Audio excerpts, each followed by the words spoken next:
Hey guys, and welcome to my channel. I want to start doing more true crime cases, so before I jump into this week's video, I'd love to hear any content suggestions you all have for future cases or future content on my channel. Just leave a comment down below. Today I'm going to be talking about the murder of Roy McCaleb. This case has been solved, but it went unsolved for almost 30 years before someone pled guilty to his murder, despite the fact that police had their suspicions.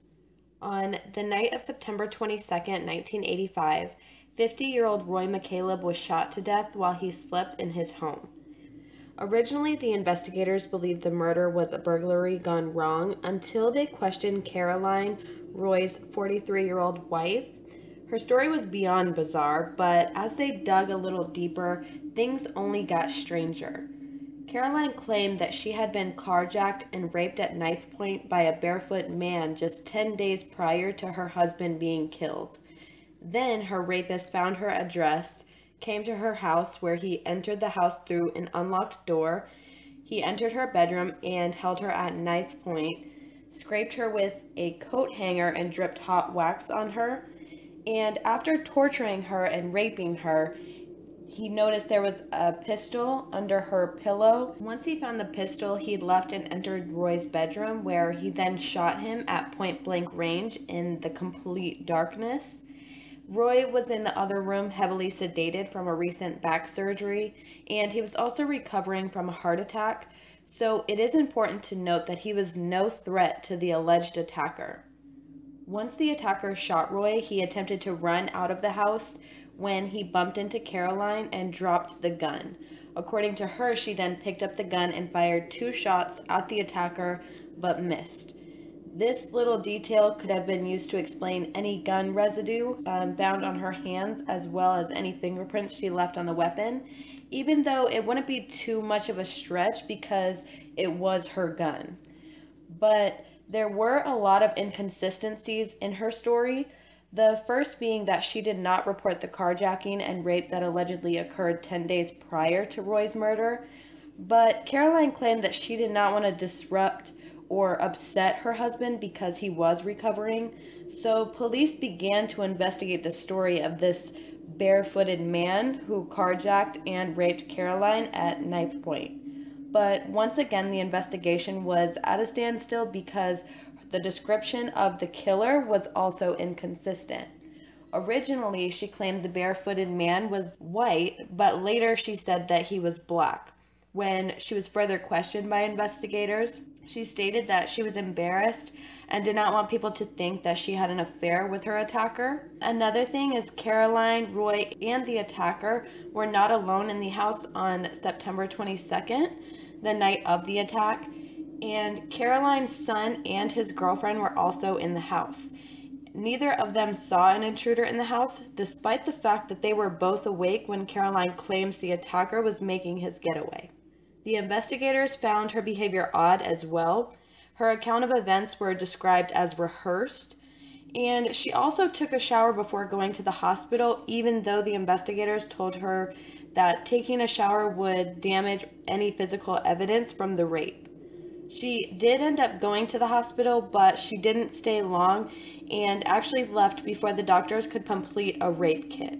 She also refused to take a lie detector test, but all of this evidence was circumstantial, and the Harris County prosecutors were unwilling to charge her due to a lack of physical evidence. Years began to pass, but the Harris County prosecutor's office did not forget about the Roy McCaleb murder, and although her story sounded forged, the investigators had no physical evidence to prove that it was fake, but they continued to work the case. And actually, Carolyn was the only suspect from the beginning of the investigation, and when they began looking into her past, they found even more incriminating information. Roy McCaleb was Carolyn's 8th husband. Some sources say that he was her 7th husband, but others say he was her 8th husband. But it turns out that she was actually still married to her previous husband at the time that Roy was killed. And when she left her previous husband for Roy, she stole his $4,000 tax refund check. Years after the murder, Caroline went on to work as a civilian employee with the Houston Police Department, the same department that two of her sons were officers with, which many people believe to be her way of escaping justice. However, in 2008, the prosecutors of Harris County did charge Caroline with murder, and Caroline's attorney argued that too much time had passed and there was no solid forensic evidence to tie her with the crime. So in 2012, ultimately the charges were dropped against Caroline. The attorney's office went on to appeal the court's decision, and ultimately the Texas Appellate Court reinstated the charges in 2013. Caroline pled guilty to Roy's murder. In exchange for her plea, she received 6 months in prison and 10 years of probation, which, if completed successfully, the charges would not be shown on her record. But at this point in Caroline's life, she was now 71 years old and suffering from Alzheimer's, and many people believe that she could have received a harsher sentence, but due to the lack of physical forensic evidence, the trial probably would have ended in a hung jury or an acquittal. This case is beyond strange to me. From the fact that she made up such an extreme story to the fact that she escaped justice for nearly 30 years. But did Roy McCaleb really get the justice he deserved? I mean, Caroline only served 6 months in prison for killing him.